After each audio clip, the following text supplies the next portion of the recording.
شروع اللہ کا نام لے کر جو بڑا مہربان نہایت رحم والا ہے۔ سورج کی قسم اور اس کی دھوپ کی، اور چاند کی جب وہ اس کے پیچھے چلے، اور دن کی جب وہ اسے روشن کر دے، اور رات کی جب وہ اسے چھپا لے، اور آسمان کی اور اس ذات کی جس نے اسے بنایا،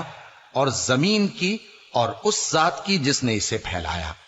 اور نفس انسانی کی اور اس کی جس نے اسے درست کر کے بنایا۔ پھر اس کو بدکاری سے بچنے اور پرہیزگار بننے کی سمجھ دی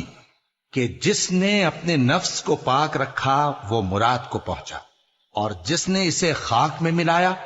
وہ نامراد رہا۔ قوم سمود نے اپنی سرکشی کے سبب پیغمبر کو جھٹلایا۔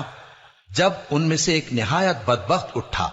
تو اللہ کے پیغمبر صالح نے ان سے کہا کہ اللہ کی اونٹنی اور اس کے پانی پینے کی باری سے خبردار رہو، مگر انہوں نے پیغمبر کو جھٹلایا۔ پھر اونٹنی کو مار ڈالا تو ان کے رب نے ان کے گناہ کے سبب ان کو نیست و نابود کر دیا، پھر سب کو برابر کر دیا، اور اللہ کو ان کے بدلہ لینے کا کچھ بھی ڈر نہیں۔